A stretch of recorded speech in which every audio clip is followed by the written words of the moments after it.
Hello everyone. Welcome to GlowTalk English YouTube channel. I am Natasha, your host for today. If you are new here, I want to let you know that we upload new English learning videos every single day to help you improve your English faster and more effectively.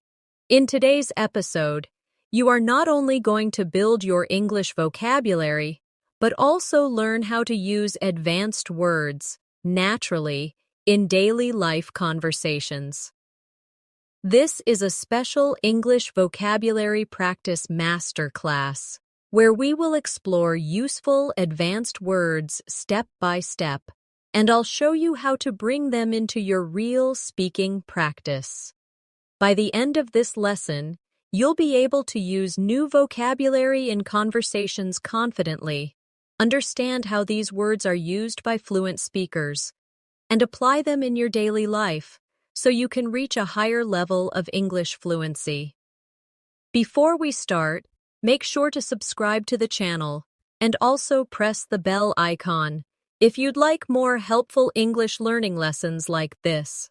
So, grab a pen and paper and let's get started.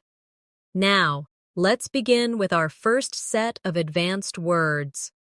The first word I want to introduce to you is meticulous. This word means showing great attention to detail, being very careful and precise. For example, you could say, "She is very meticulous about her work, checking every small mistake before submitting it. Try repeating after me slowly." Meticulous. Again. Meticulous. Now use it in a sentence with me.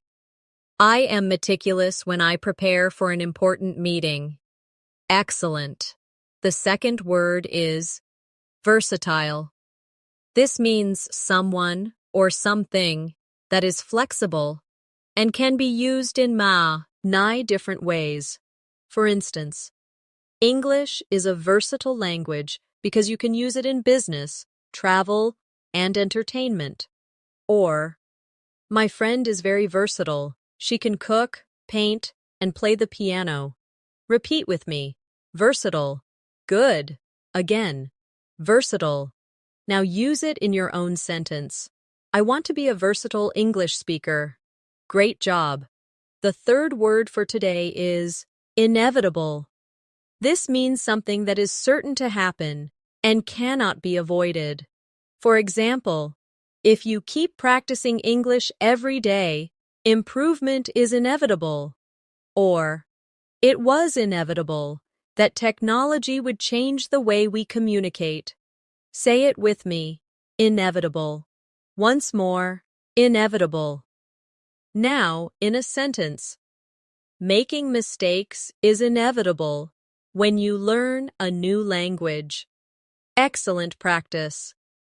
Let's pause here for a short reflection. Notice how each of these words, meticulous, versatile, and inevitable, can be connected to daily life. Think about your own life and try to use each of these words when describing something about yourself, your work, or your studies. The more personal your examples are, the easier it will be to remember them. Another powerful word that will help you sound more advanced in English is resilient. Resilient means able to recover quickly from difficulties, challenges, or tough situations. For example, even after facing many failures, she remained resilient and kept working toward her goals. Or, learning English requires a resilient attitude because sometimes you will feel frustrated, but you must continue. Repeat after me. Resilient. Once more. Resilient. Now try it in your own sentence. I am resilient when I face problems at work. Very good. The next word is articulate. This word describes someone who can express ideas clearly and effectively. For example, he is an articulate speaker who explains difficult topics in a simple way. Or, I wait and to become more articulate when I speak English. Say it with me. Articulate, again, articulate. Now in a sentence. She is articulate and confident in meetings. Excellent.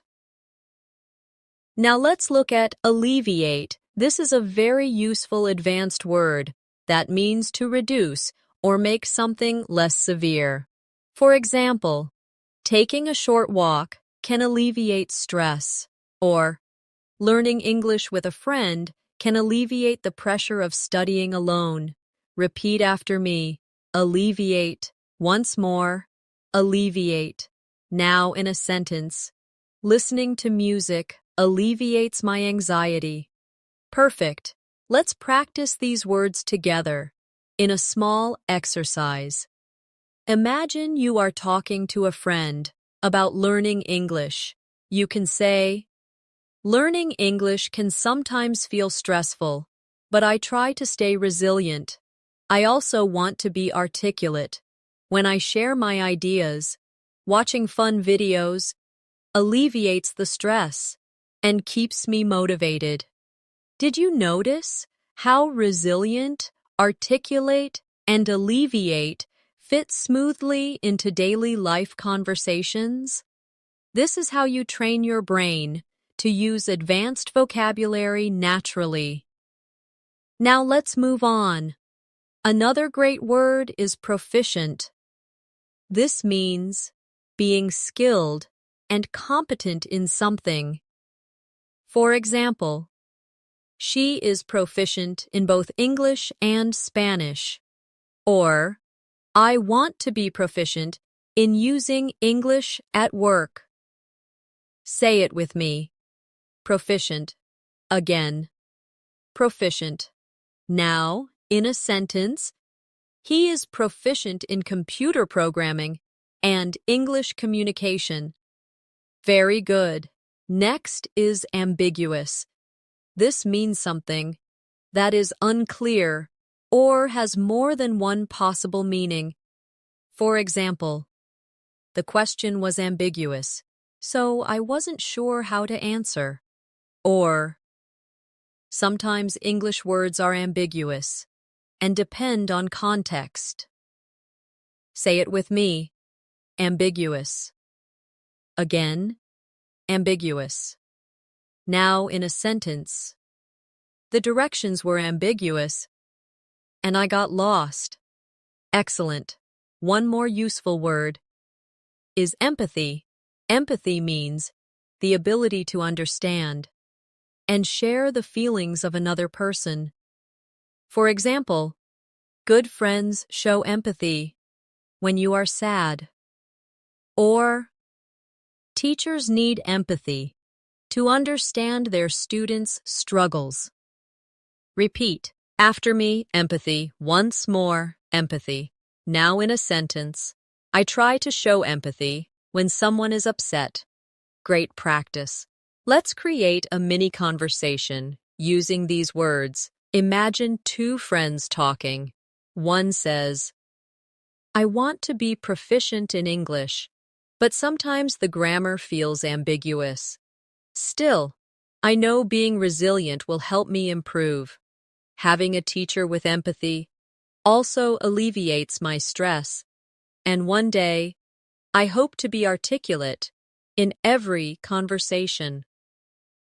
This type of practice makes the words stick in your memory because you're not only hearing the word, you're using it in realistic situations. The next word I want to share with you is contemplate. This means to think deeply about something, often for a long time. For example, before making a big decision, she likes to contemplate all the possibilities. Or, I often contemplate how to improve my English learning methods. Say it with me. Contemplate. Once more. Contemplate. Now in a sentence. He sat quietly to contemplate his future. Excellent. Now let's try diligent. Diligent describes someone who works very hard and puts consistent effort into what they do. For example, she is a diligent student who studies every day. Or, if you are diligent in practicing English, you will definitely improve. Repeat after me. Diligent. Again. Diligent. Now use it in your own sentence. I am diligent when I learn new vocabulary. Very good. Another strong word is eloquent.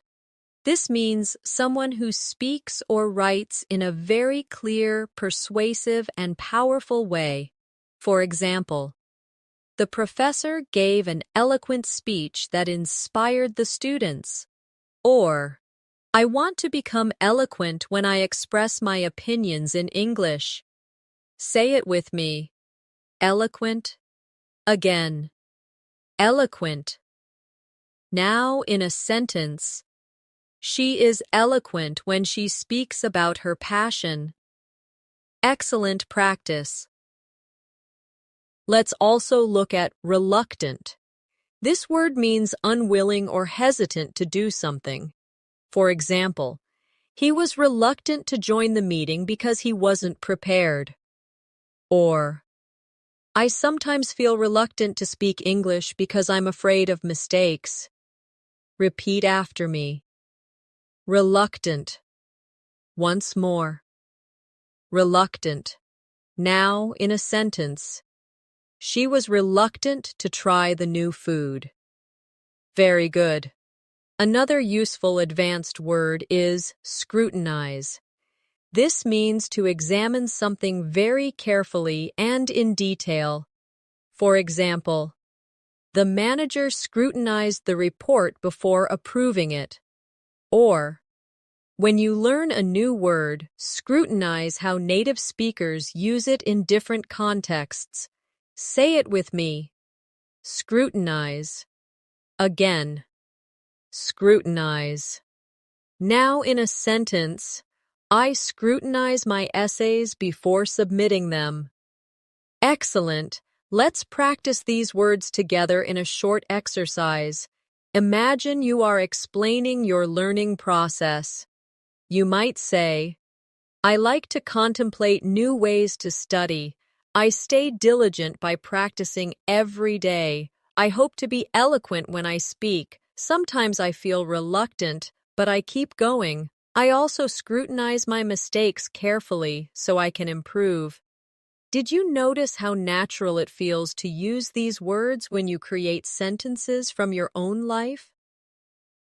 That's the secret to remembering advanced vocabulary. You must connect it directly to your experiences. Now let's go further. Another advanced word is persevere. This means to continue trying even when things are difficult. For example, she had to persevere through many challenges to achieve success. Or, if you persevere in your English practice, you will definitely improve over time. Say it with me. Persevere. Again, persevere. Now, in a sentence, I will persevere even when English feels hard. Very good. Next is candid. This means being honest, open, and straightforward. For example, he was candid about his mistakes and wanted to improve. Or, I appreciate candid feedback because it helps me grow. Say it with me. Candid. Again, candid. Now in a sentence, she gave a candid opinion about the project. Excellent. And another important one, exuberant. This means full of energy, excitement, and enthusiasm. For example, The children were exuberant after winning the game. Or, she felt exuberant when she finally passed her English exam. Repeat after me. Exuberant. Once more. Exuberant. Now in a sentence. He was exuberant at the party. Wonderful. Here's a quick role-play practice. Imagine you are talking about your journey with English learning. You might say, I have to persevere every day, even when I feel reluctant.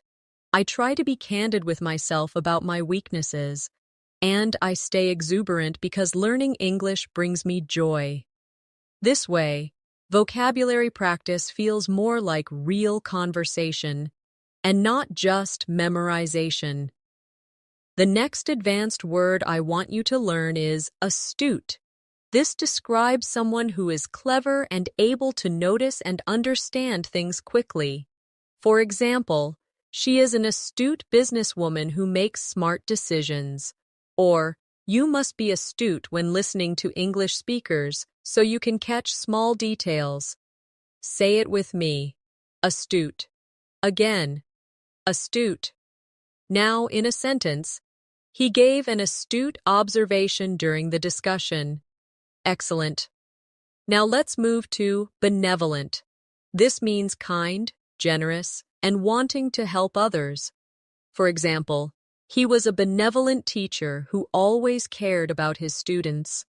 Or, speaking kindly to yourself is a benevolent habit when you are learning English. Repeat after me. Benevolent. Once more. Benevolent. Now in a sentence. The organization is benevolent and supports poor families. Wonderful. Another useful word is concur. This means to agree with someone or share the same opinion. For example, I concur with your idea about starting early. Or, most experts concur that practice is the key to fluency. Say it with me. Concur. Again. Concur.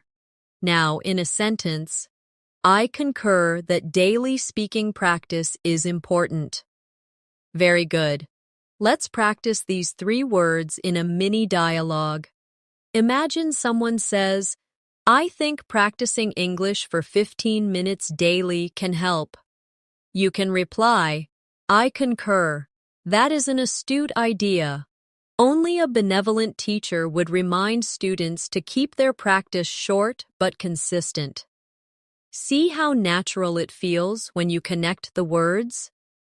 The next advanced word is cynical. This describes someone who often doubts other people's intentions or believes people act only for selfish reasons. For example, he was cynical about politicians.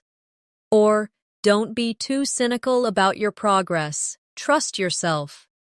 Say it with me. Cynical. Again. Cynical. Now, in a sentence, she felt cynical about promises that were never kept. Good job. Now, let's explore daunting. This means something that seems very difficult or intimidating.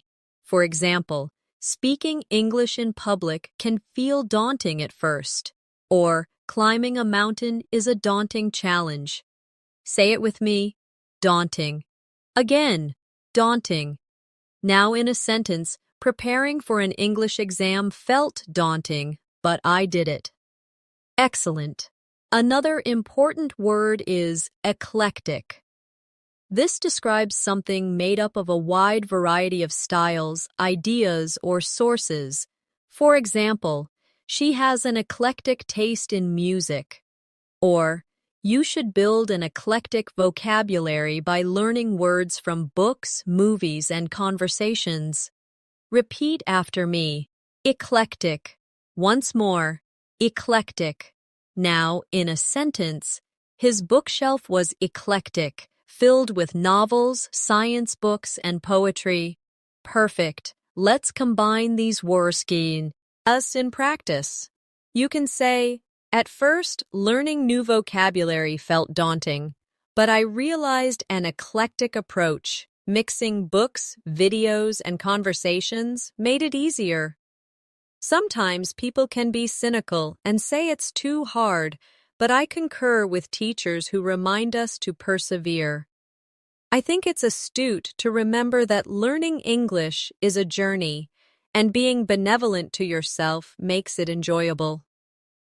Do you feel how much more advanced your sentences sound now? This is exactly what advanced English practice should feel like: natural, personal, and powerful. Now let's keep going. Another advanced word is formidable. This describes something or someone that inspires fear, respect, or is extremely impressive. For example, the team faced a formidable opponent in the championship. Or, English may feel like a formidable challenge, but it's possible to overcome it. Say it with me: formidable. Again, formidable. Now, in a sentence, she is a formidable leader with strong skills. Great. Next is lucid. This means clear and easy to understand. For example, the teacher gave a lucid explanation of grammar.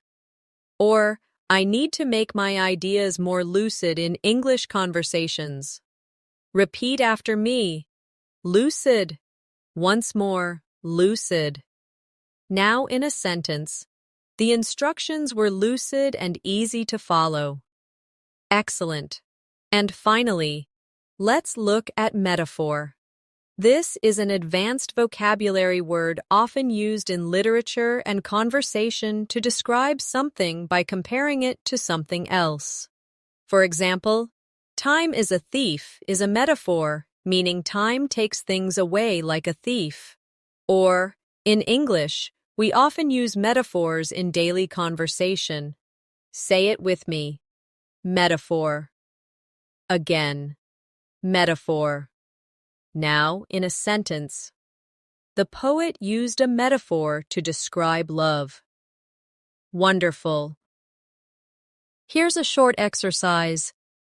Learning English is a journey. Sometimes it feels daunting and formidable, but when teachers give lucid explanations, things become clear. Using metaphors makes English more beautiful and expressive. And when you add eclectic resources to your study, you will always find something new. The next word I want to introduce is notorious. This word means being famous for something negative or bad. For example, the street is notorious for traffic jams. Or, he is notorious for arriving late to meetings. Say it with me: notorious. Again, notorious. Now in a sentence, that restaurant is notorious for its slow service. Very good. Now let's learn plausible. This means something that seems reasonable or believable. For example, it's plausible that you can reach fluency if you practice daily. Or, her explanation was plausible, but I wasn't fully convinced. Repeat after me: plausible. Once more: plausible. Now, in a sentence, it's plausible that the train will be delayed. Excellent. Another advanced word is scrupulous. This describes someone who is very careful, honest, and does things with a strong sense of right and wrong. For example, the lawyer was scrupulous in her preparation. Or, be scrupulous when you check your English writing so you don't miss mistakes. Say it with me: scrupulous. Again, scrupulous. Now in a sentence, he is scrupulous about telling the truth. Great job. Let's also try tenacious. This means being very determined and not giving up easily. For example, she is tenacious in her studies, never missing a day. Or, to learn English fluently, you must be tenacious. Say it with me: tenacious. Again, tenacious. Now in a sentence, he is tenacious when it comes to solving problems. Wonderful. Now here's an important one. Vindicate. This means to clear someone of blame or prove something is correct. For example, the evidence helped vindicate the innocent man, or her success vindicated her decision to study abroad. Say it with me. Vindicate. Again. Vindicate. Now in a sentence, the results vindicated his hard work. Excellent. Let's create a small practice dialogue with these words. She is a tenacious learner.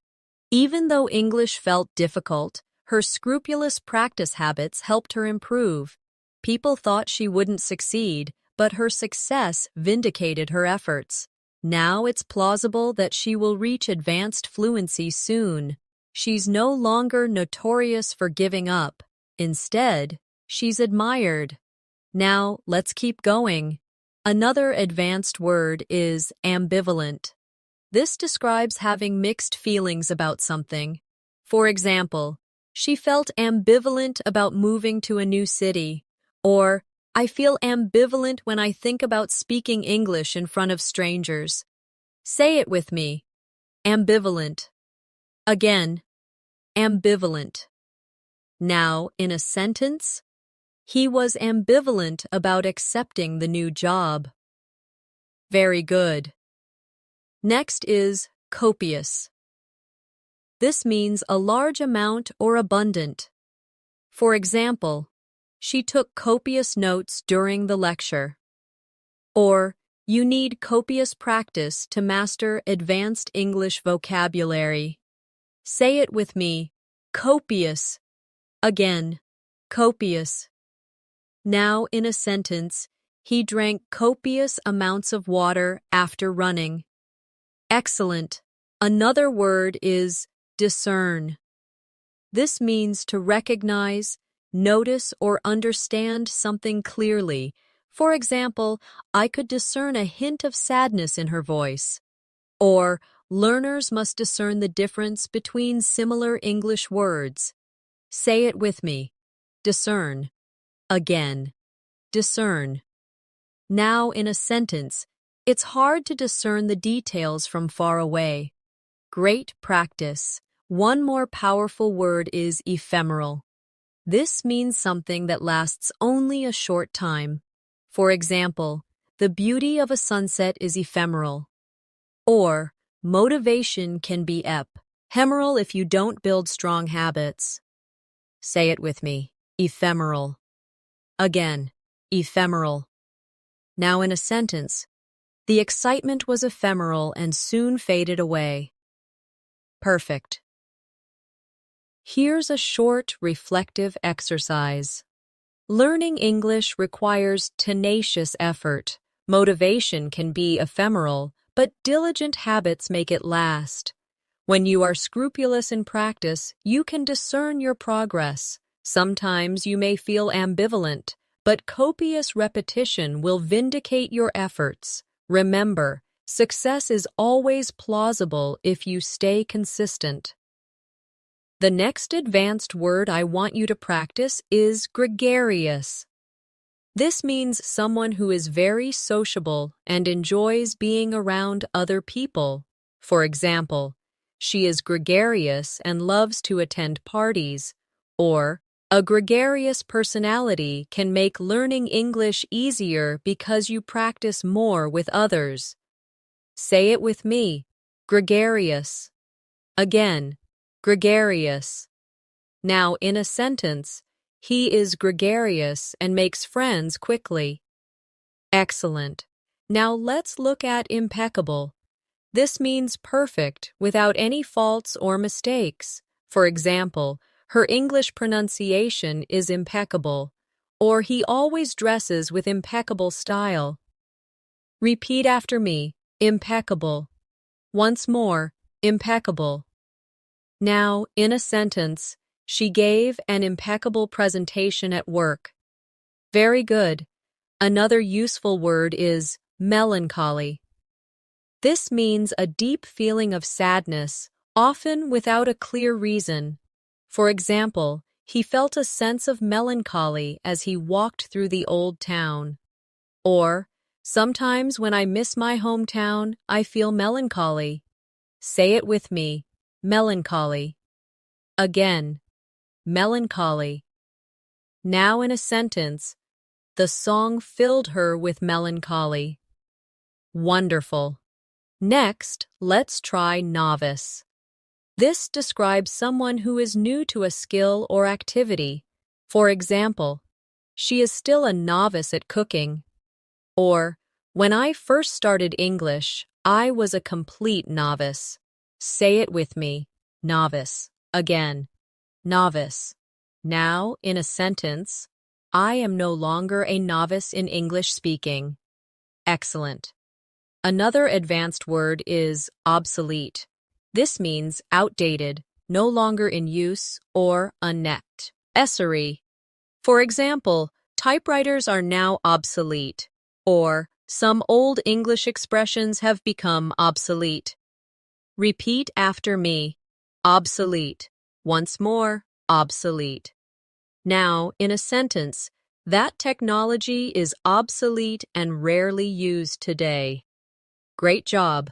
Let's create a practice paragraph with these words. When I was a novice in English, I sometimes felt melancholy because I couldn't express myself.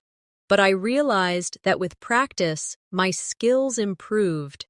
Now my pronunciation is almost impeccable. I try to stay gregarious by joining group conversations. I also avoid using obsolete words and focus on the vocabulary people use today. Now, let's keep moving. Another word you should learn is paradox. A paradox is a situation or statement that seems contradictory but may still be true. For example, it's a paradox that the more we learn, the more we realize how little we know. Or, it feels like a paradox that speaking less sometimes communicates more. Say it with me, paradox. Again, paradox. Now, in a sentence, it's a paradox that silence can be powerful. Very good. Now let's practice quintessential. This means representing the perfect example of something. For example, he is the quintessential English gentleman, or tea is the quintessential British drink. Repeat after me. Quintessential. Once more. Quintessential. Now, in a sentence, she is the quintessential hard-working student. Excellent. Another strong word is ravenous. This means extremely hungry or having a strong desire for something. For example, after the long hike, I was ravenous. Or, learners can be ravenous for new English words. Say it with me, ravenous. Again, ravenous. Now, in a sentence, he was ravenous and ate 3 plates of food. Great. Next is scramble. This means to move quickly or to struggle to achieve something. For example, the students scrambled to finish their assignments. Or, I scrambled to find the right English word during the conversation. Say it with me. Scramble. Again, scramble. Now, in a sentence, we had to scramble to catch the bus. Excellent. Let's join these in practice. It's a paradox that even advanced learners sometimes scramble to find the right words. But when you are ravenous for learning, you improve quickly. Tea might be the quintessential example of British culture, but practicing daily is the quintessential habit of successful English learners. Even when you feel melancholy, remember that you are not a novice anymore and your progress is impeccable. The next advanced word I want you to learn is serendipity. This means the unexpected discovery of something good or pleasant by chance. For example, it was pure serendipity that I met my best friend while traveling. Or, finding a great English teacher online was a moment of serendipity. Say it with me, serendipity. Again, serendipity.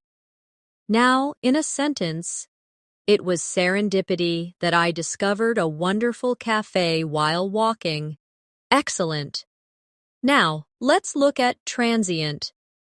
This means temporary, lasting only for a short time.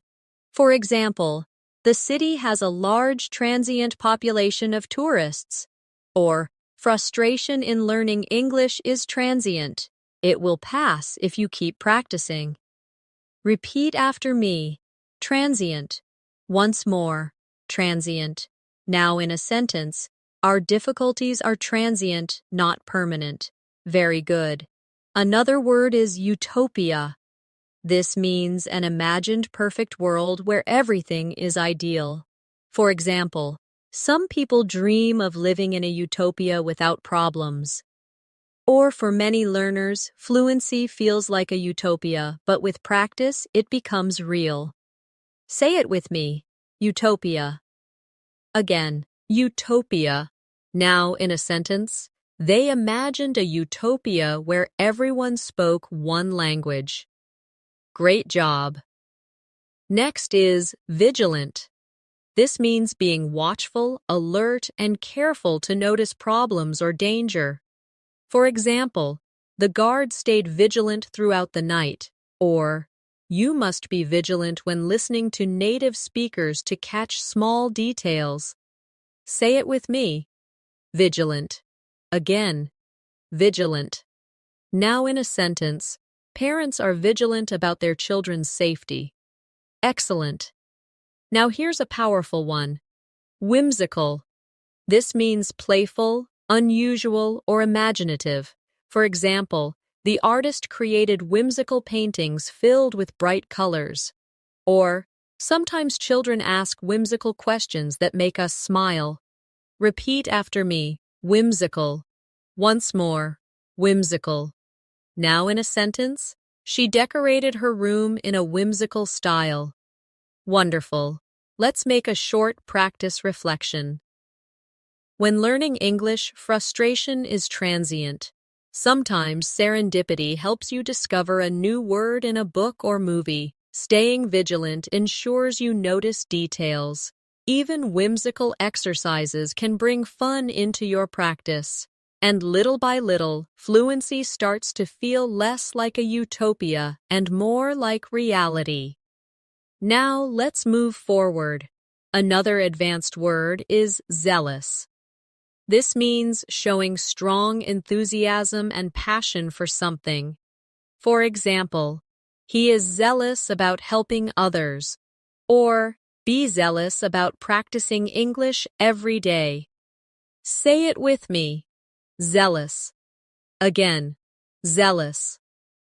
Now, in a sentence, she was zealous in her studies and achieved great results. Very good. Next, let's learn austere. This means very simple, plain, or strict. For example, the teacher had an austere classroom with no decorations, or her lifestyle was austere with few luxuries. Say it with me, austere. Again, austere. Now, in a sentence, the monastery had an austere atmosphere. Excellent. Another important word is conspicuous. This means very noticeable or easy to see. For example, her red dress made her conspicuous in the crowd. Or, mistakes can be conspicuous when you speak, but don't worry, everyone makes them. Say it with me. Conspicuous. Again, conspicuous. Now, in a sentence, the error was conspicuous in the report. Perfect. And let's add dormant. This means inactive for a time, but capable of becoming active again. For example, the volcano had been dormant for years. Or, sometimes your English skills feel dormant until you practice again. Repeat after me. Dormant. Once more. Dormant. Now in a sentence. Her creativity was dormant until she started painting again. Excellent. Here's a practice exercise combining these words. Sometimes my motivation feels dormant, but when I become zealous again, I find joy in learning. Mistakes can be conspicuous, but they teach me lessons. I don't want an austere learning style. I add whimsical and fun activities, and thanks to serendipity, I often find new resources. Every difficulty is transient if I stay vigilant. The next advanced word is affluent. This describes someone who is wealthy, having a lot of money and resources. For example, she grew up in an affluent neighborhood. Or, learning English is now accessible to people beyond just the affluent class. Say it with me. Affluent. Again. Affluent. Now in a sentence. The city is known for its affluent residents. Excellent. Now let's explore boisterous. This means noisy, energetic, and cheerful. For example, the children were boisterous at the birthday party. Or, the crowd grew boisterous during the football match. Repeat after me. Boisterous. Once more. Boisterous. Now in a sentence. The classroom was boisterous before the teacher arrived. Very good. Another important word is camaraderie. This means a feeling of friendship, trust, and companionship in a group. For example, the soldiers built strong camaraderie during training. Or, joining an English learning group can give you camaraderie and motivation. Say it with me. Camaraderie. Again. Camaraderie. Now in a sentence. There was camaraderie among the students in the class. Wonderful. Next is dexterous. This describes someone skillful with their hands or mind. For example, the dexterous pianist played the piece perfectly. Or, she is dexterous in solving difficult problems quickly. Say it with me. Dexterous. Again. Dexterous. Now in a sentence, he is dexterous at fixing machines. Excellent. Now let's learn eloquence. This is the quality of expressing ideas clearly, beautifully, and persuasively. For example, her eloquence moved the audience. Or, you can develop eloquence in English by practicing daily speaking. Repeat after me. Eloquence. Once more, eloquence. Now in a sentence. The leader spoke with eloquence about the future. Very good. Let's join these in a practice example. In an English learning group, camaraderie keeps everyone motivated. Some students are dexterous at picking up new words. Others grow eloquence by practicing speeches. The atmosphere might become boisterous with laughter, but it is positive. And whether you come from an affluent background or not, English is for everyone. Now let's continue with more advanced words. Frivolous. This means silly, not serious, or unimportant. For example, he spent money on frivolous items. Or, don't waste time on frivolous distractions when you want to study. Say it with me. Frivolous. Again. Frivolous. Now in a sentence. The complaint was dismissed as frivolous. Excellent. Next is hinder. This means to create difficulties or obstacles. For example, lack of practice can hinder your English progress, or heavy traffic hindered our journey. Say it with me. Hinder. Again. Hinder. Now in a sentence. Fear of mistakes can hinder your confidence. Great job. Another useful word is idiosyncrasy. This means a unique or unusual habit, feature, or way of behaving. For example, one of her idiosyncrasies is humming while she studies.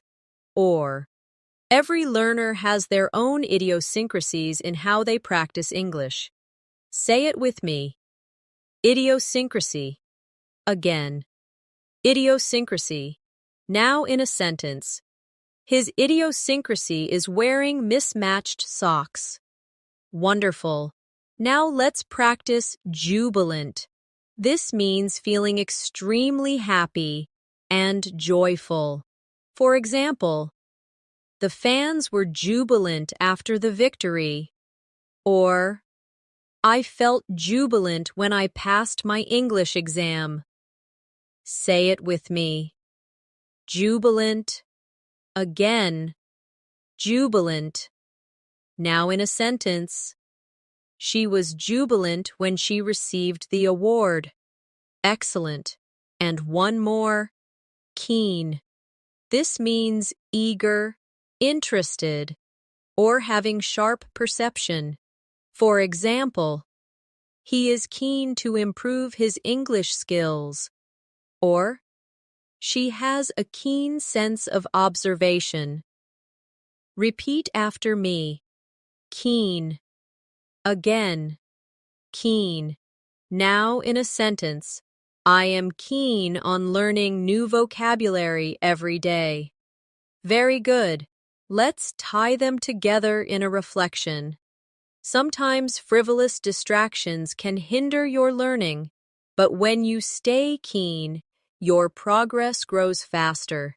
Every student has an idiosyncrasy in how they study. Some celebrate jubilant moments when they succeed, the camaraderie of learning together, even in a boisterous group, can make the journey joyful and productive. The next advanced word I want you to learn is lucidate. This means to make something clear or explain something in detail. For example, the teacher lucidated the difficult concept so that everyone understood. Or, I try to lucidate my ideas in English to avoid confusion. Say it with me. Lucidate. Again. Lucidate. Now in a sentence. She lucidated her plans for the project. Excellent. Now let's learn. Magnanimous. This describes someone who is very generous and forgiving, especially towards someone less powerful or even towards an enemy. For example, he was magnanimous in victory and congratulated his opponent. Or, being magnanimous in conversations shows maturity. Repeat after me. Magnanimous. Once more. Magnanimous. Now in a sentence. She was magnanimous enough to forgive his mistake. Very good. Another powerful word is nefarious. This means wicked, evil, or criminal. For example, the gang was involved in nefarious activities. Or, spreading lies is a nefarious habit. Say it with me. Nefarious. Again. Nefarious. Now in a sentence. The villain had a nefarious plan. Excellent. Next, let's practice. Obstinate. This means stubborn, refusing to change one's opinion or behavior. For example, He was obstinate and refused to listen to advice.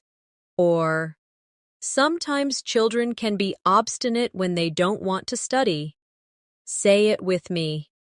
Obstinate. Again. Obstinate. Now, in a sentence, she remained obstinate even when she was wrong. Wonderful. Another advanced word is pragmatic. This means dealing with things in a realistic, practical way, rather than an idealistic way. For example, she took a pragmatic approach to solving the problem.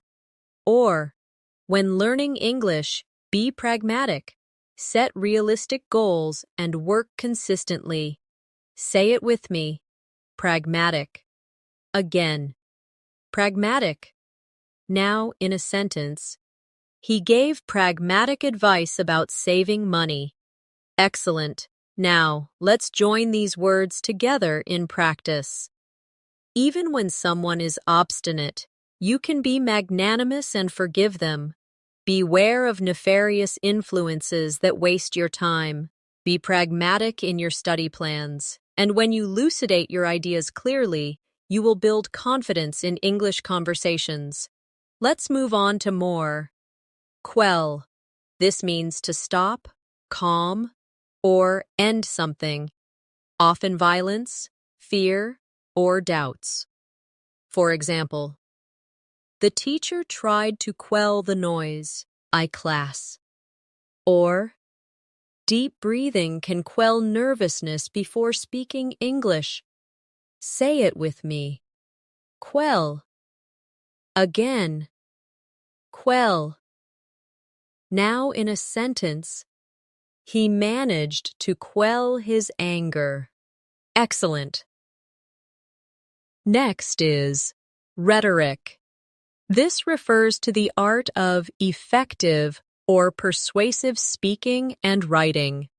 For example, the politician's rhetoric inspired the audience.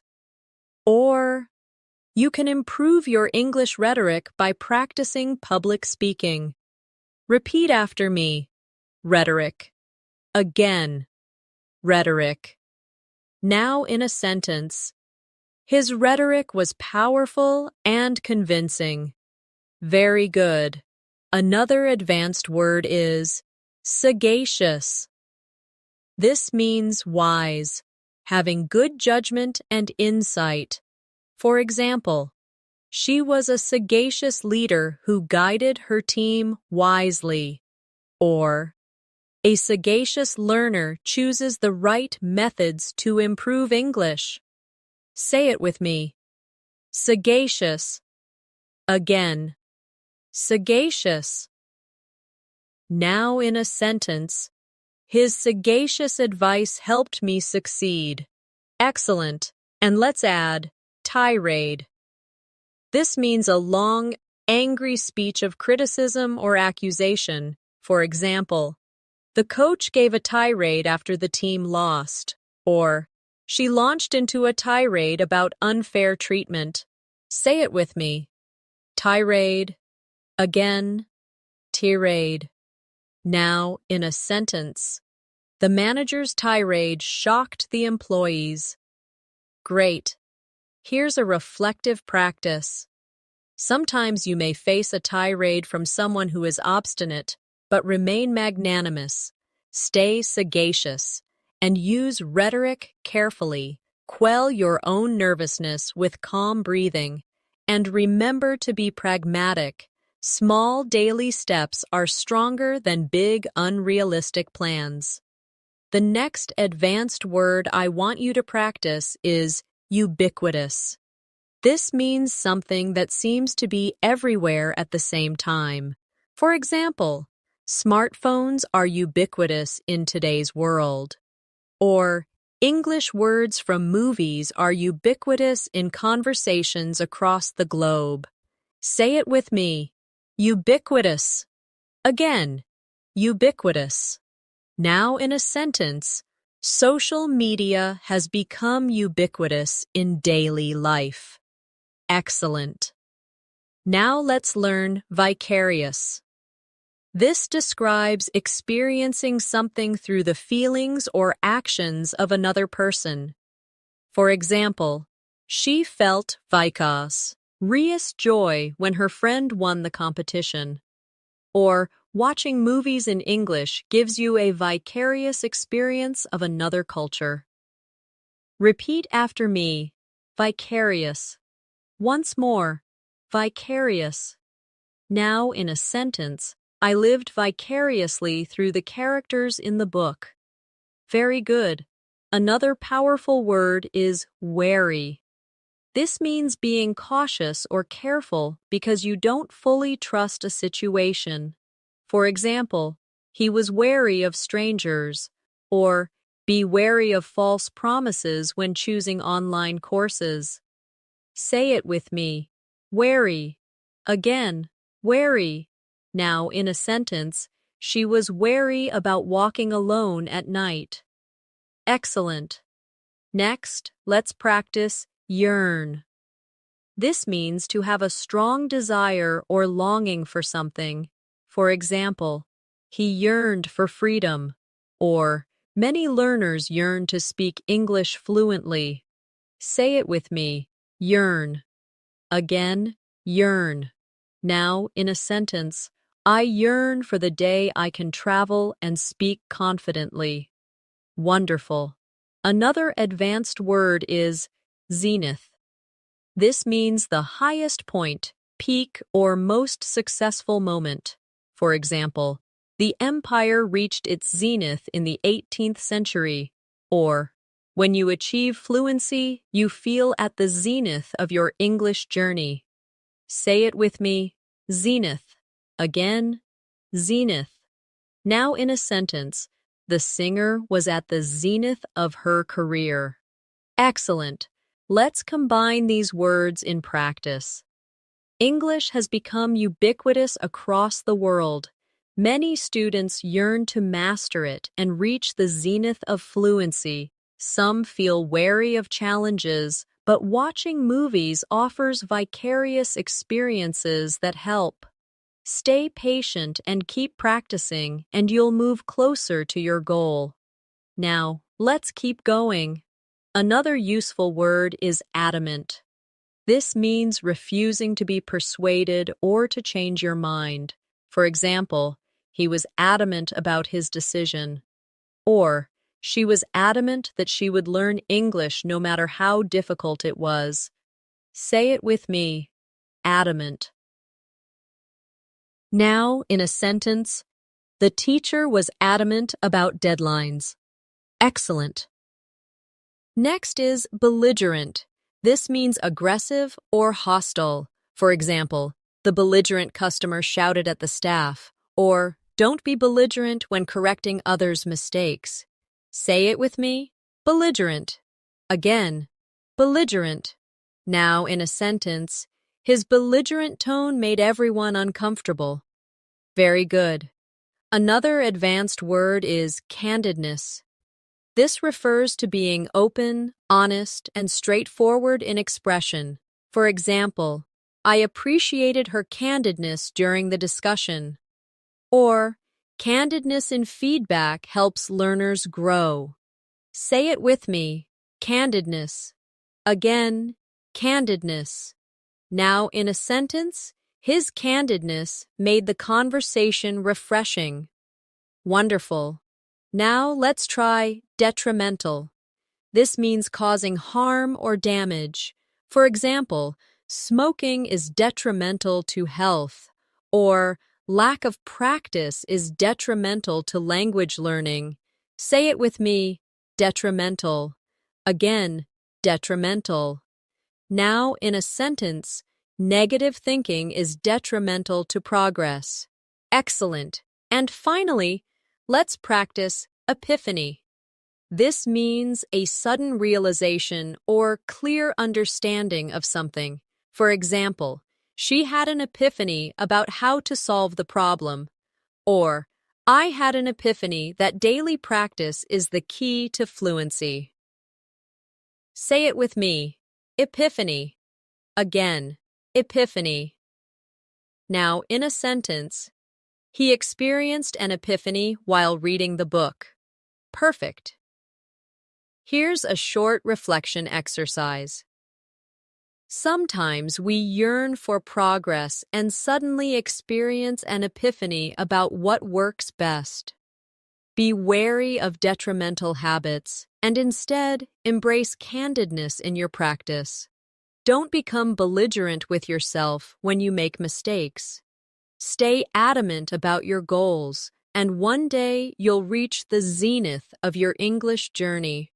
The next advanced word I want you to learn is feasible. This means possible, practical, or achievable. For example, it is feasible to learn 10 new words every woo. The plan was not feasible due to lack of resources. Say it with me. Feasible. Again. Feasible. Now in a sentence. Daily short practice is more feasible than studying for 5 hours once a week. Excellent.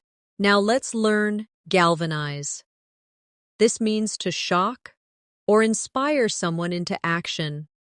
For example, the speech galvanized the audience into working harder. Or, seeing progress can galvanize you to practice English even more. Repeat after me. Galvanize. Once more, galvanize. Now in a sentence. Her teacher's words galvanized her to keep learning. Very good. Another useful word is harrowing.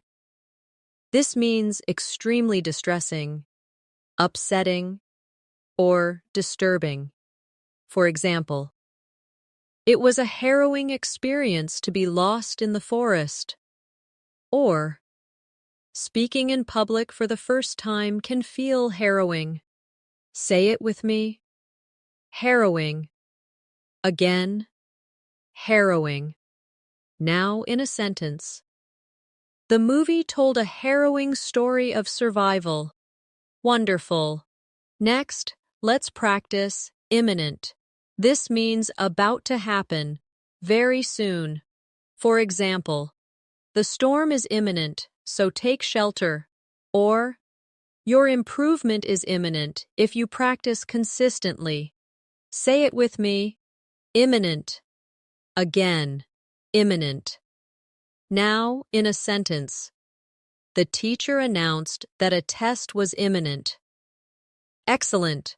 Another advanced word is juxtapose.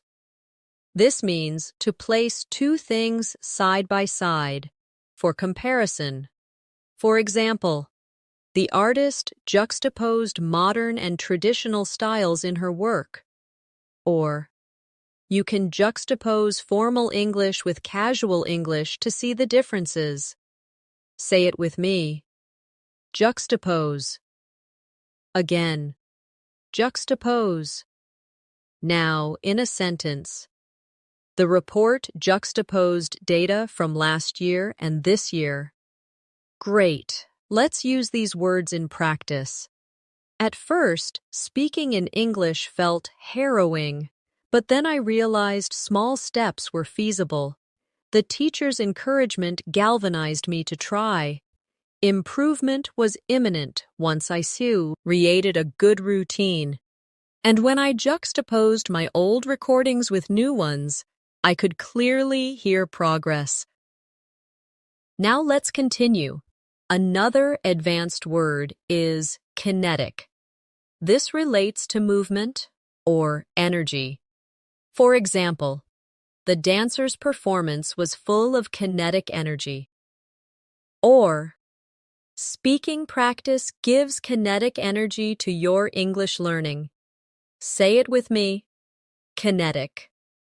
Again. Kinetic. Now in a sentence. The child's kinetic energy filled the playground. Excellent. Next is lethargic. This means feeling tired, sluggish, or lacking energy. For example, after the long day, she felt lethargic. Or, Sometimes learners feel lethargic, but even 5 minutes of practice helps. Say it with me. Lethargic. Again. Lethargic. Now, in a sentence, I felt lethargic after staying up all night. Very good. Another advanced word is metamorphosis. This means a complete change or transformation. For example, the caterpillar undergoes metamorphosis to become a butterfly. Or, your English skills can go through metamorphosis with practice. Say it with me. Metamorphosis. Again. Metamorphosis. Now in a sentence, her confidence went through a metamorphosis after joining the course. Wonderful. Now let's practice nuance. This means a small difference or subtle detail in meaning, expression, or tone. For example, there are nuances in English pronunciation that learners must notice. Or, the actor delivered the line with nuance. Say it with me. Nuance. Again. Nuance. Now in a sentence, understanding cultural nuances helps you sound natural in English. Excellent. And one more. Ornate. This means highly decorated or detailed. For example, the palace was filled with ornate furniture, or she used ornate language in her essay. Say it with me. Ornate. Again. Ornate. Now in a sentence, the church had ornate carvings on the walls. Perfect. Here's a quick reflection using all these words. Learning English can feel like a harrowing challenge. But improvement is imminent with consistent effort. Even when you feel lethargic, try to add kinetic energy to your practice. Your skills will go through a metamorphosis. Notice the nuances of English expressions. And don't get lost in ornate words that are not used in daily life.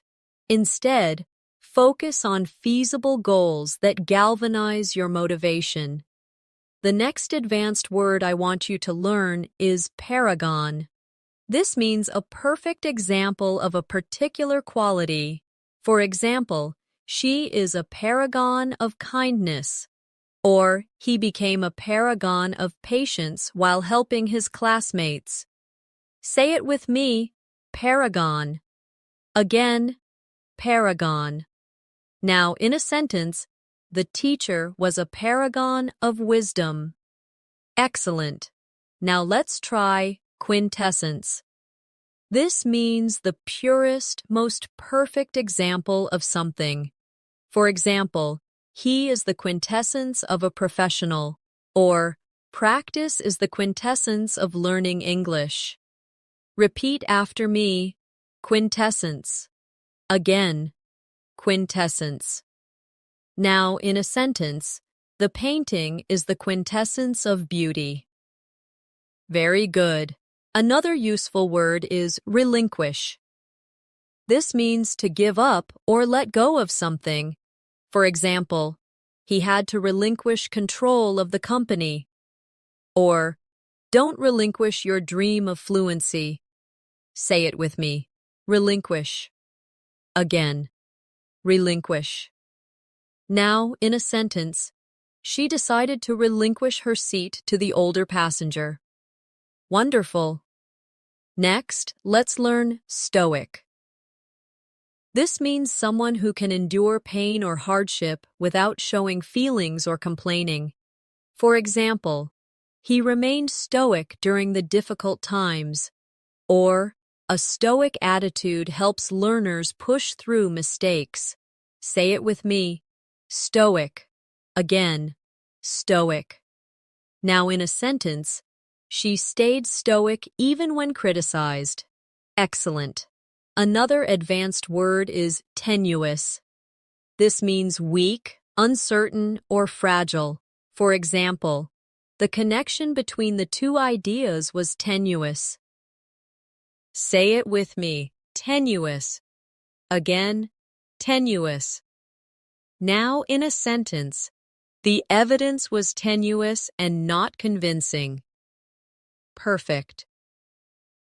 Now let's practice with a reflection. At first, my confidence in English was tenuous, but I refused to relinquish my goal. I stayed stoic even when I made mistakes. Over time, practice became the quintessence of my progress, and now I hope to be a paragon of fluency for others. Now let's continue with more. Unprecedented. This means never done or known before without previous example.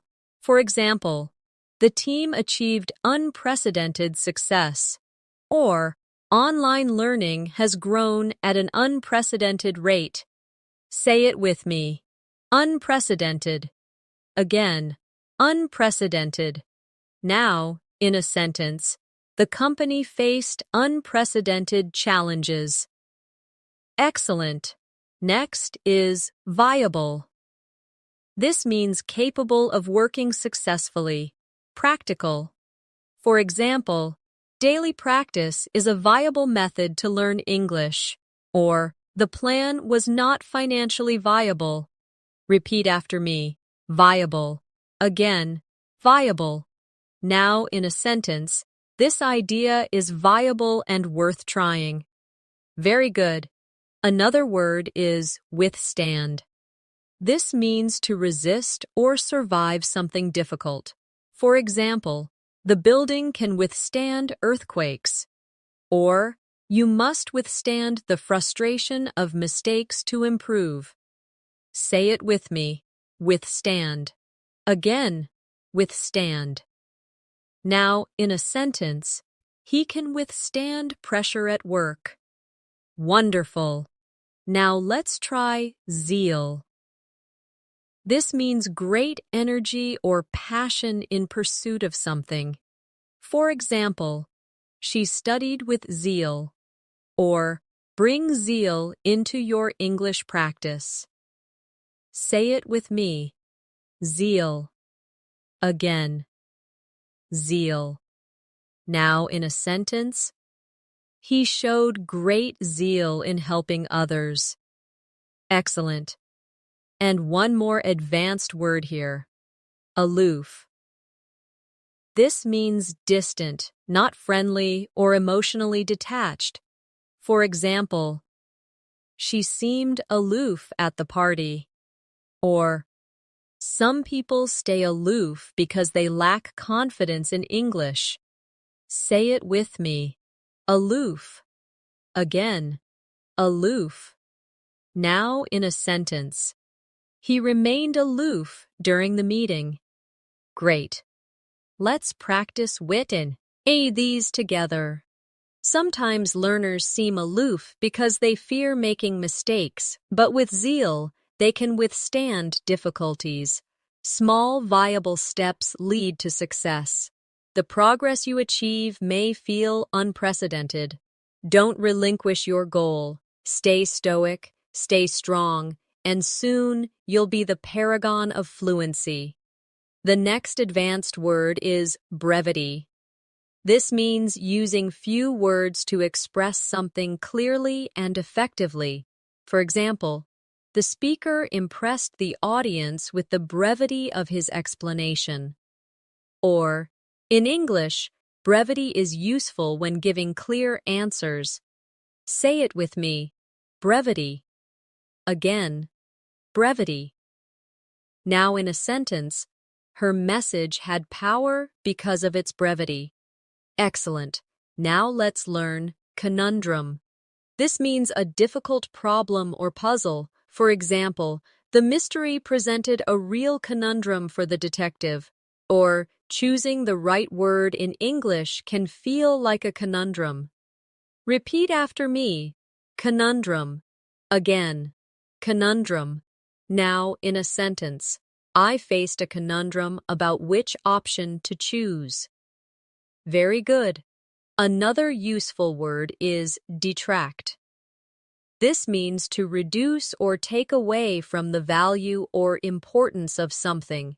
For example, his rude behavior detracted from the meeting. Or, a few mistakes don't detract from your overall progress in English. Say it with me. Detract. Again, detract. Now in a sentence, the noise detracted from the performance.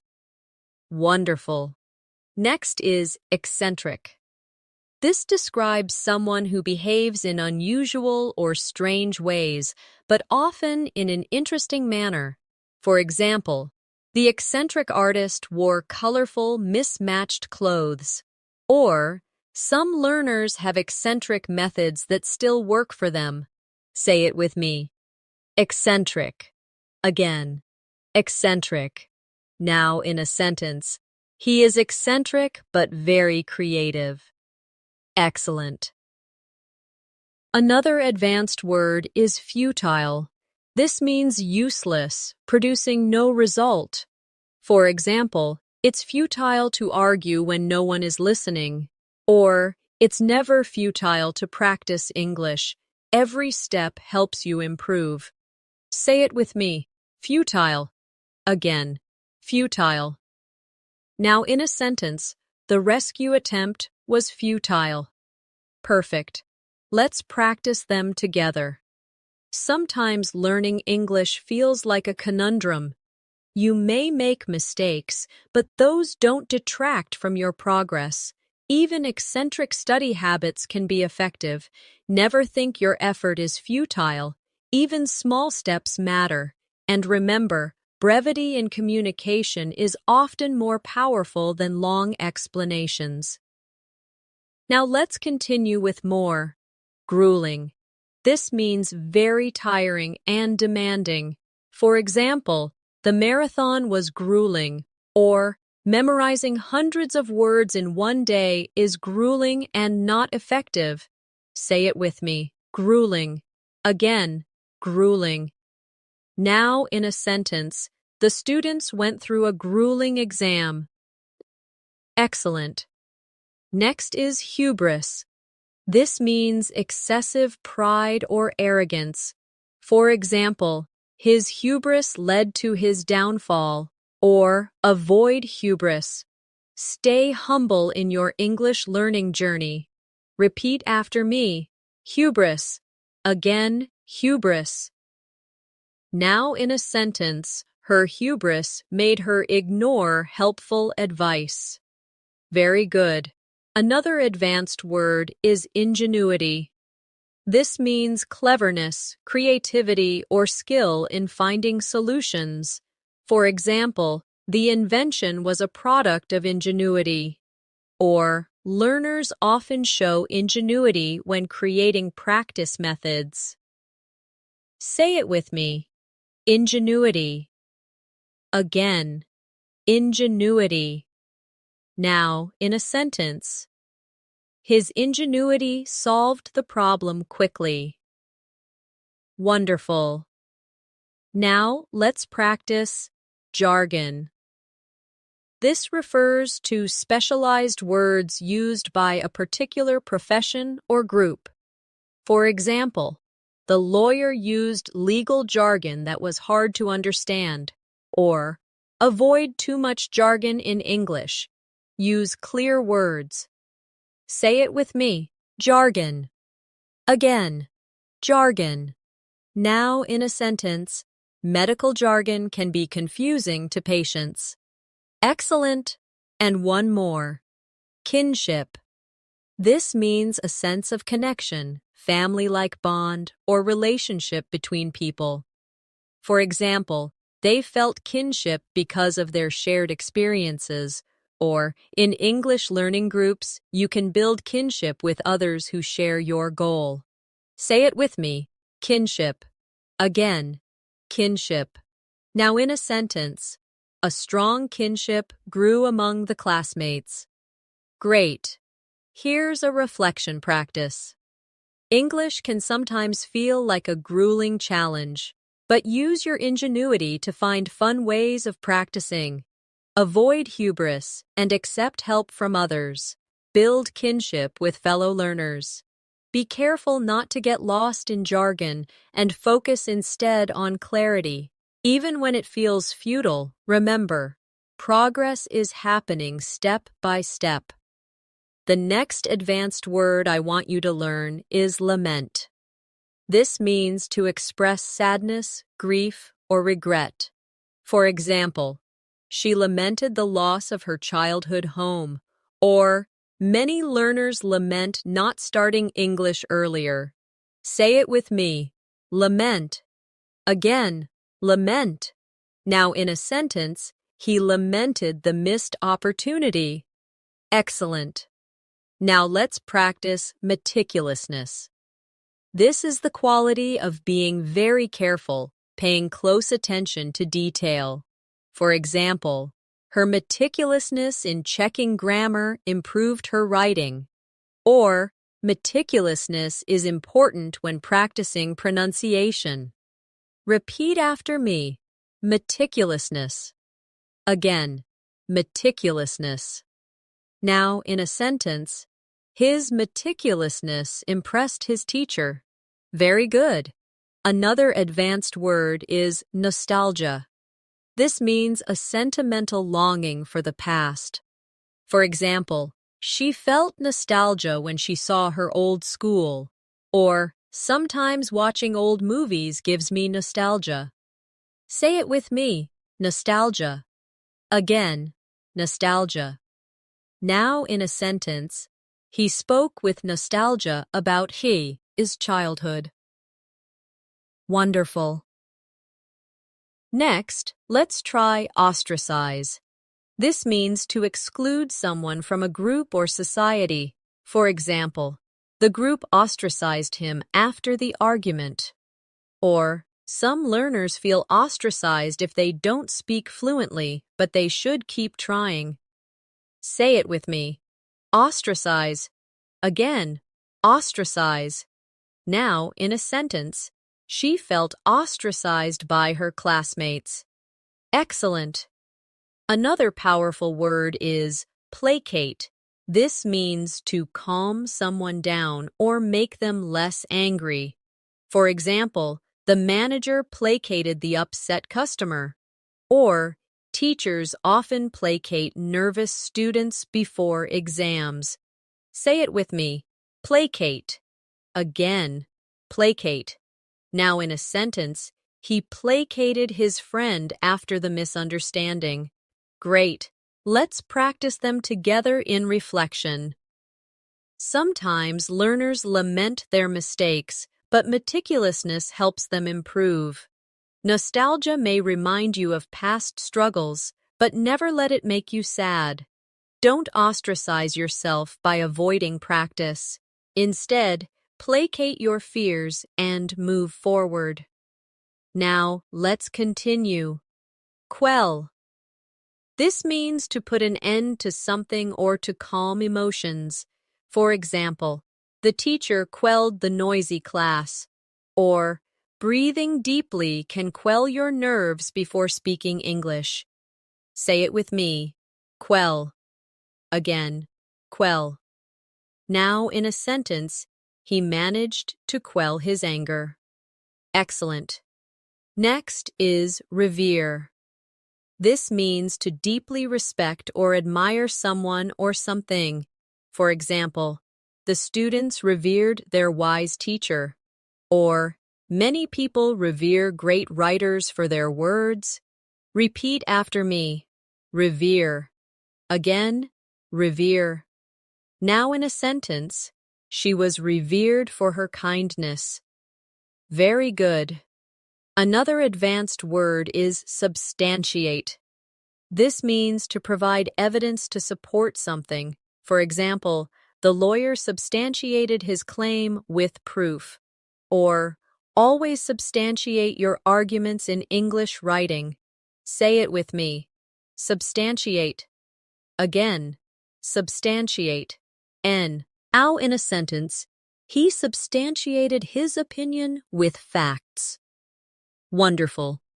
Now let's try tangible. This means something real, concrete, and touchable.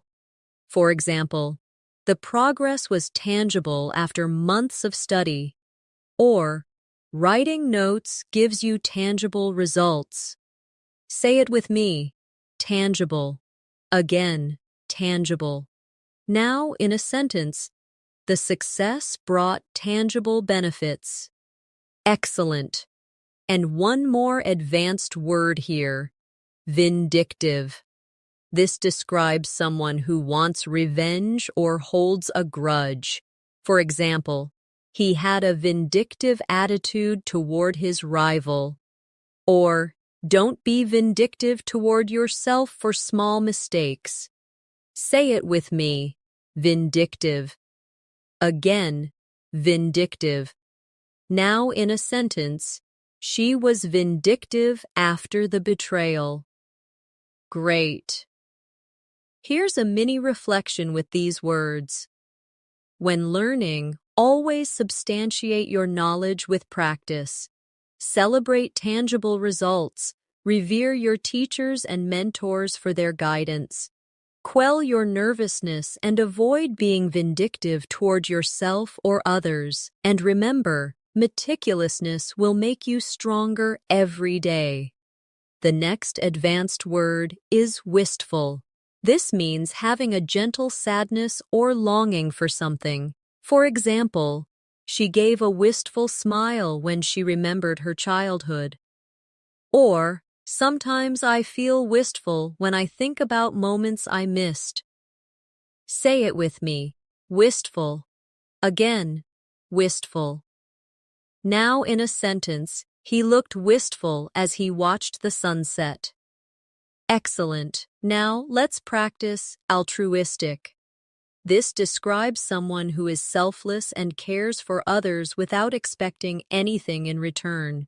For example, her altruistic nature made her volunteer every weekend. Or, being altruistic creates kindness in communities. Repeat after me, altruistic. Again, altruistic. Now in a sentence, he was altruistic, always putting others before himself. Very good. Another advanced word is bellwether. This means something or someone that shows the direction of future trends. For example, the company's success became a bellwether for the entire industry. Or, technology often serves as a bellwether of social change. Say it with me, bellwether. Again, bellwether. Now in a sentence. This project was the bellwether of their new approach. Wonderful. Next is circumspect. This means being cautious, careful, and considering risks before acting. For example, he was circumspect in making investments. Or, be circumspect when choosing who to practice English with online. Say it with me, circumspect. Again, circumspect. Now in a sentence, she was circumspect about revealing personal details. Excellent. Another powerful word is dormant. This means inactive for a time, but capable of becoming active later. For example, the seeds lay dormant in the soil until spring. Or, your English skills may feel dormant, but practice will awaken them. Say it with me, dormant. Again, dormant. Now in a sentence, the volcano had been dormant for decades. Great. Let's tie these together in practice. Sometimes your skills lie dormant, but with altruistic friends helping you, you feel stronger. A bellwether of progress is when you begin to think in English. Stay circumspect in choosing study resources, and if you ever feel wistful, use that feeling to motivate your learning. Now let's keep going. Ephemeral. This means lasting for only a short time. For example, the rainbow was ephemeral, disappearing in minutes. Or, motivation can be ephemeral if not supported by habits. Say it with me. Ephemeral. Again, ephemeral. Now, in a sentence, happiness from shopping is ephemeral. Excellent. Next is fortitude. This means courage and strength in facing difficulties. For example, she showed great fortitude during the crisis. Or, learning English requires fortitude and patience. Repeat after me. Fortitude. Again. Fortitude. Now, in a sentence, he faced the challenge with fortitude. Very good. Another advanced word is gregariousness. This is the quality of enjoying being social and friendly. For example, her gregariousness made her popular. Or, gregariousness helps English learners practice more often. Say it with me. Gregariousness. Again. Gregariousness. Now, in a sentence, his gregariousness brought energy to the group. Wonderful. Now let's practice hierarchy. This means a system where people or things are ranked by importance or level. For example, the company had a strict hierarchy, or language has a hierarchy of basic words and advanced ones. Say it with me. Hierarchy. Again, hierarchy. Now, in a sentence, there was a clear hierarchy in the organization. Excellent. And one more. Inept. This means clumsy, unskilled, or not good at something. For example, he felt inept at cooking, or, at first I felt inept at speaking English, but I improved. Say it with me. Inept. Again, inept. Now in a sentence, her inept handling of the situation caused problems. Great. Here's a reflection practice. At the beginning, I felt inept in English conversations, but I developed fortitude and kept going. My gregariousness gave me practice opportunities. I understood the hierarchy of words, from simple to advanced. I avoided ephemeral motivation by creating habits, and I tried to live altruistically, helping others as I learned. The next advanced word I want you to learn is jubilant. This means feeling or expressing great joy and happiness. For example, the team was jubilant after their victory, or I felt jubilant when I finally spoke English confidently. Say it with me. Jubilant. Again, jubilant. Now, she was jubilant when she passed the exam. Excellent. Now let's try kinetic. This relates to movement or energy in motion. For example, the children played with kinetic energy. Or speaking English adds kinetic energy to your practice. Repeat after me. Kinetic. Again, kinetic. Now, in a sentence, the dance was full of kinetic movements. Very good. Another advanced word is lucrative. This means producing a lot of profit or being financially rewarding. For example, he found a lucrative job in finance. Or, English can open the door to lucrative career opportunities. Say it with me. Lucrative. Again, lucrative. Now in a sentence, the business became very lucrative. Wonderful. Next is mundane.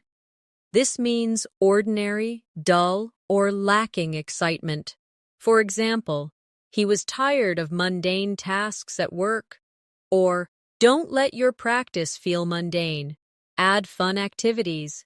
Say it with me. Mundane. Again, mundane. Now, in a sentence, she wanted to escape her mundane routine. Excellent. Another strong word is notion. This means an idea, belief, or opinion. For example, he rejected the notion that learning English was impossible. Or, I agree with the notion that practice builds confidence. Say it with me. Notion. Again, notion. Now in a sentence, she had the notion to travel abroad. Great. Let's bring them together in practice. At first, the notion of learning thousands of words felt daunting, but I discovered that English opened lucrative opportunities. My lessons became jubilant moments of success. I avoided mundane routines by adding kinetic speaking exercises, and every day, I believed in the simple notion that practice creates progress. Now, let's continue with more. Oblivious. This means not aware of or not noticing something. For example, he was oblivious to the noise around him. Or, some learners are oblivious to their mistakes until corrected. Say it with me. Obombed. Livious. Again. Oblivious. Now in a sentence, she was oblivious to the time while reading. Excellent. Next is pristine. This means pure, clean, or in perfect condition. For example, the beach was pristine, untouched by pollution. Or, you can keep your notes pristine by organizing them carefully. Repeat after me. Pristine. Again, pristine. Now in a sentence. He wore a pristine white shirt. Very good. Another advanced word is resonate. This means to produce a strong emotional effect or to echo. For example, the speech resonated with the audience, or some English phrases resonate with me and I remember them easily. Say it with me. Resonate. Again, resonate. Now, in a sentence, her words resonated with everyone in the room. Wonderful. Now let's try scrutiny. This means careful examination or observation. For example, the plan came under close scrutiny, or your English writing will improve under the scrutiny of a teacher. Say it with me, scrutiny. Again, scrutiny. Now in a sentence, the project faced public scrutiny. Excellent. And one more. Trivial. This means unimportant or of little value. For example, he wasted time on trivial matters. Or, don't worry about trivial mistakes when speaking English. Say it with me. Trivial. Again, trivial. Now, in a sentence, they argued over a trivial detail. Great. Here's a reflective practice. Sometimes we worry too much about trivial errors, but under scrutiny, those small mistakes don't matter. Focus on what resonates with your goals. Keep your practice pristine and well organized. Don't stay oblivious to your weaknesses. Instead, turn every lesson into a jubilant step forward. The next advanced word is unanimous. This means when everyone fully agrees on a decision.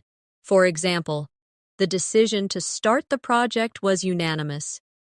Or, the students were unanimous in wanting more practice. Say it with me, unanimous. Again, unanimous. Now in a sentence, the committee reached a unanimous agreement. Excellent. Now let's practice voracious. This means having a huge appetite, either for food or for knowledge. For example, he was a voracious reader who finished 3 books in a week. Or, be a voracious learner of English vocabulary. Repeat after me. Voracious. Again, voracious. Now, in a sentence, she had a voracious appetite after the long hike. Very good. Another advanced word is waning. This means decreasing, fading, or becoming weaker. For example, the moon is waning tonight, or her interest in the subject was waning. Say it with me. Waning. Again. Waning. Now in a sentence, his energy was waning after hours of study. Wonderful. Next is yearning. This means a deep longing or desire for something. For example, she had a yearning to travel the world. Or, many learners feel a yearning for fluent English conversations. Say it with me. Yearning. Again. Yearning. Now in a sentence. He felt a yearning for home. Excellent. Another advanced word is zealousness. This means strong enthusiasm and passion for a goal. For example, her zealousness impressed her teachers. Or, show zealousness in your daily English practice. Say it with me. Zealousness. Again. Zealousness. Now in a sentence. He approached the project with zealousness. Great. Let's bring them together in practice.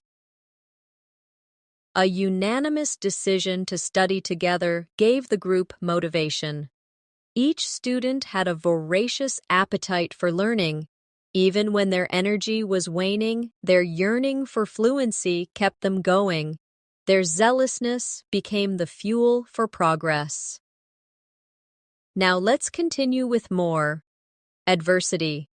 This means difficulty or misfortune. For example, she showed courage in the face of adversity, or adversity is part of every learning journey. Say it with me. Adversity. Again. Adversity. Now in a sentence, they grew stronger through adversity. Excellent. Next is benevolence. This means kindness and generosity. For example, her benevolence towards strangers was inspiring. Or, show benevolence to yourself while learning. Repeat after me. Benevolence. Again, benevolence. Now in a sentence, the charity was built on benevolence. Very good. Another advanced word is catalyst. This means something that causes change or sparks progress. For example, the teacher's advice was the catalyst for her improvement. Or, watching English movies can be a catalyst for learning new words. Say it with me. Catalyst. Again, catalyst. Now in a sentence, the event was a catalyst for change. Wonderful. Now let's practice diligence. This means careful and persistent effort. For example, her diligence in studying paid off. Or, with diligence, you will master advanced English. Say it with me. Diligence. Again, diligence. Now in a sentence, diligence brings success. Excellent. And one more word. Equanimity. This means calmness and composure, especially in difficult situations. For example, he handled the stressful exam with equanimity. Or, equanimity helps you stay focused while practicing English. Say it with me. Equanimity. Again, equanimity. Now in a sentence, she maintained equanimity under pressure. Great. Here's a reflection practice. Adversity will come, but with diligence, you can overcome it. Show benevolence toward yourself. Find catalysts that energize your study. Even when energy is waning, equanimity keeps you calm. Stay zealous, stay strong, and keep that yearning alive. The next advanced word is formidable. This means inspiring fear, respect, or admiration because of size, strength, or skill. For example, the mountain was a formidable challenge, or speaking to native speakers may feel formidable at first. Say it with me. Formidable. Again. Now in a sentence. She proved to be a formidable opponent. Excellent. Now let's practice gratuitous. This means unnecessary, unwarranted, or without reason. For example, the film was criticized for gratuitous violence, or don't add gratuitous words in your English writing. Repeat after me, gratuitous. Again, gratuitous. Now in a sentence, his comment was gratuitous and unhelpful. Very good. Another advanced word is hypothetical. This means imagined, supposed, or based on assumption. For example, let's discuss a hypothetical situation where you travel abroad, or teachers often use hypothetical examples to explain grammar. Say it with me. Hypothetical. Again, hypothetical. Now in a sentence, she gave a hypothetical example to illustrate her point. Wonderful. Next is inevitable. This means certain to happen, unavoidable.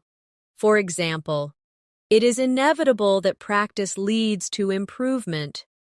Or, mistakes are inevitable when learning. Say it with me. Inevitable. Again, inevitable. Now in a sentence, change is inevitable. Excellent. Another advanced word is juxtaposition. This means placing two things close together for comparison or effect. For example, the artist used juxtaposition of colors to create contrast. Or in English, the juxtaposition of formal and informal words teaches context. Say it with me, juxtaposition. Again, juxtaposition. Now, in a sentence, the essay used juxtaposition to highlight the differences. Great. Let's join them together in reflection. At first, English may feel like a formidable challenge. Mistakes are inevitable, but avoid adding gratuitous worry. Teachers may use hypothetical examples and juxtaposition of ideas to help you see patterns. Each step is moving you closer to success. Now let's keep building. Lucid. This means clear and easy to understand. For example, the explanation was lucid and simple. Or, aim to give lucid answers in eng. Lish. Say it with me. Lucid. Again. Lucid. Now in a sentence, his writing was lucid and engaging. Excellent. Next is malevolent. This means having or showing a wish to harm others. For example, the villain had a malevolent smile. Or, avoid malevolent thoughts toward yourself when you make errors. Repeat after me. Malevolent. Again, malevolent. Now in a sentence, she felt a malevolent presence in the story. Very good. Another word is novel. This means new, original, or unusual.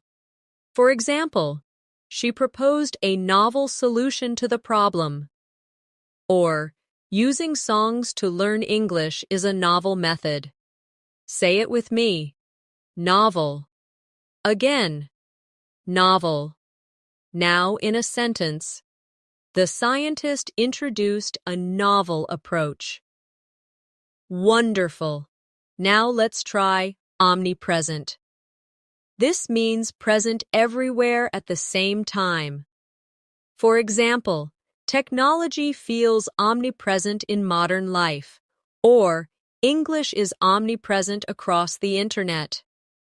Say it with me. Omnipresent. Again, omnipresent. Now in a sentence, the company's logo was omnipresent at the event. Excellent. And one more here. Perseverance. This means continued effort despite difficulties. For example, she succeeded through perseverance, or perseverance is the secret to English fluency. Say it with me. Perseverance. Again, perseverance. Now, in a sentence, with perseverance, he reached his goals. Great. Here's a reflection practice. In the omnipresent noise of life, perseverance is what keeps you focused. Use novel methods to make English practice interesting. Keep your explanations lucid, avoid malevolent self-criticism, and face formidable challenges with confidence. Improvement is inevitable if you stay patient. The next advanced word is quagmire. This means a difficult, complicated, or dangerous situation that is hard to escape. For example, the country was stuck in a political quagmire. Or sometimes learners feel trapped in a quagmire of grammar rules. Say it with me. Quagmire. Again. Quagmire. Now in a sentence, he found himself in a financial quagmire.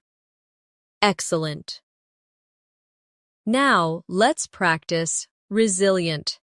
This means able to recover quickly from difficulties, strong and adaptable. For example, she was resilient after facing challenges. Or, a resilient learner continues practicing despite mistakes. Repeat after me. Resilient. Again, resilient. Now in a sentence, children are often resilient after setbacks. Very good. Another advanced word is scrupulous. This means very careful, thorough, and honest. For example, the scientist was scrupulous in her research. Or, be scrupulous in checking your English essays. Say it with me. Scrupulous. Again, scrupulous. Now, in a sentence, he is scrupulous about telling the truth. Wonderful. Next is tenacity. This means determination and persistence in continuing despite obstacles. For example, her tenacity helped her achieve success. Or, tenacity is needed to reach English fluency. Say it with me. Tenacity. Again. Tenacity. Now in a sentence, he showed tenacity in solving the problem. Excellent. Another advanced word is unequivocal. This means leaving no doubt, very clear and direct. For example, she gave an unequivocal answer. Or, daily practice shows your unequivocal commitment to learning. Say it with me. Unequivocal. Again, unequivocal. Now, in a sentence, his statement was unequivocal. Great. Let's join them together in practice. At times, learning English feels like a quagmire, but resilient learners move forward with tenacity.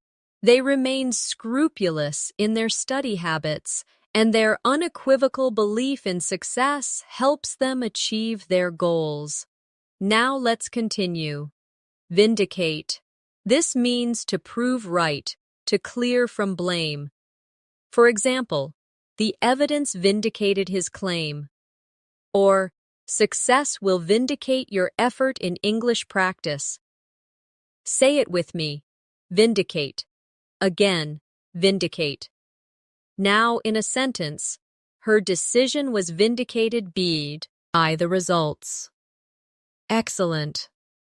Next is wholesome. This means promoting health, well-being, or moral goodness. For example, they enjoyed a wholesome meal together. Or, choose wholesome activities when practicing English, like reading positive stories. Repeat after me. Wholesome. Again, wholesome.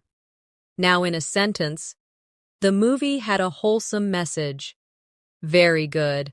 Another advanced word is yearn. This means to have a deep longing or desire for something. For example, he yearned for freedom. Or, many students yearn to express themselves fluently in English. Say it with me. Yearn. Again. Yearn. Now in a sentence, she yearned to travel abroad. Wonderful. Now let's practice zephyr. This means a soft, gentle breeze. For example, a cool zephyr blew across the field, or her calm words were like a zephyr to my worried mind.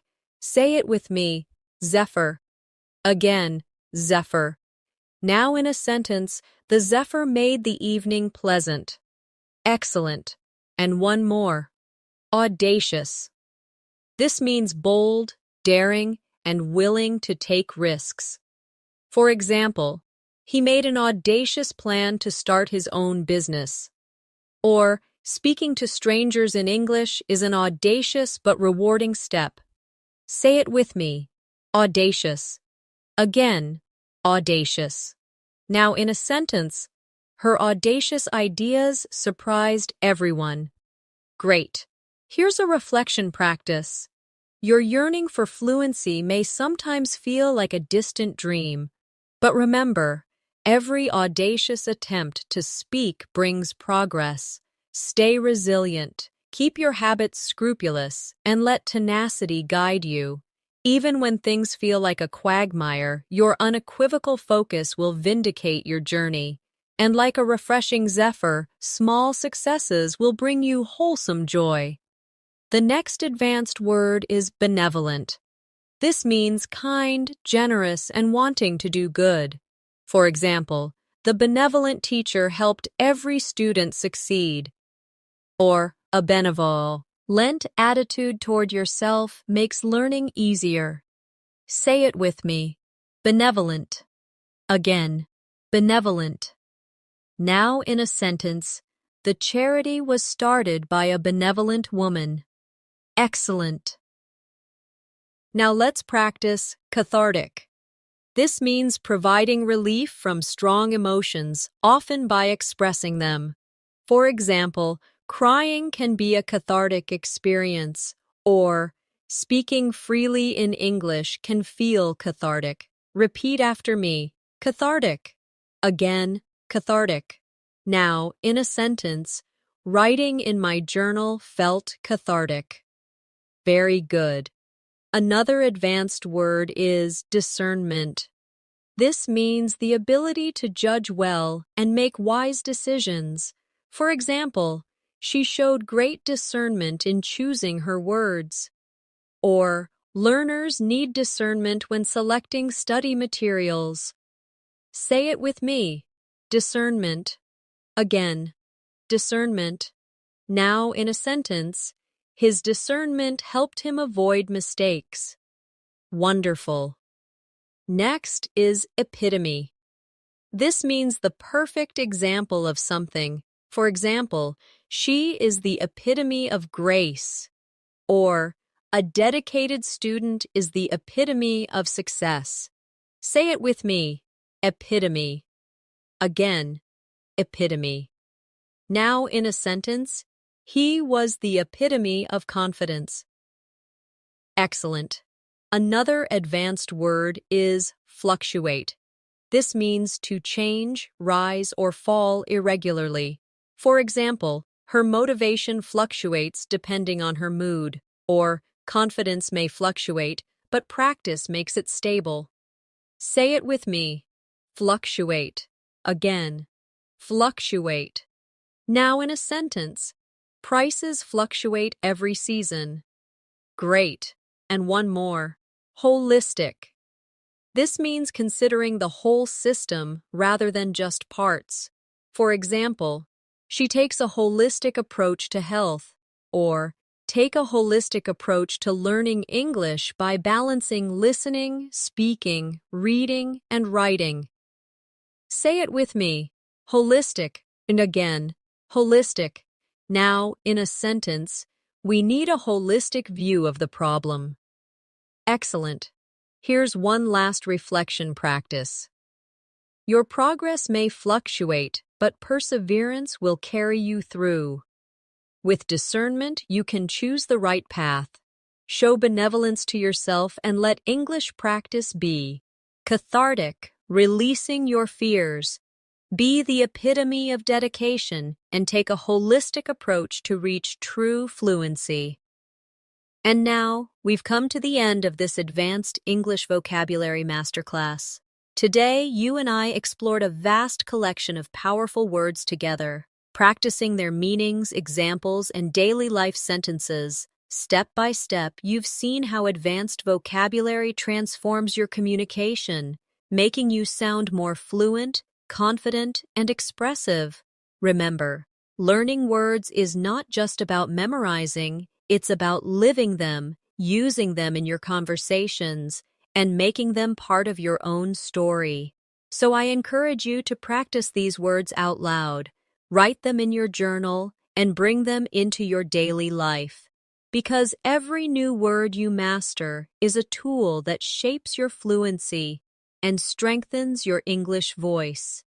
Thank you so much for joining me in this lesson. If you found this helpful, don't forget to subscribe to the channel and press the bell icon so you never miss another episode. And please share this video with friends who want to grow their English skills too. Stay consistent, stay confident, and always keep moving toward your goals. This is Natasha, and I'll see you in the next lesson. Until then, keep practicing, keep learning, and keep shining.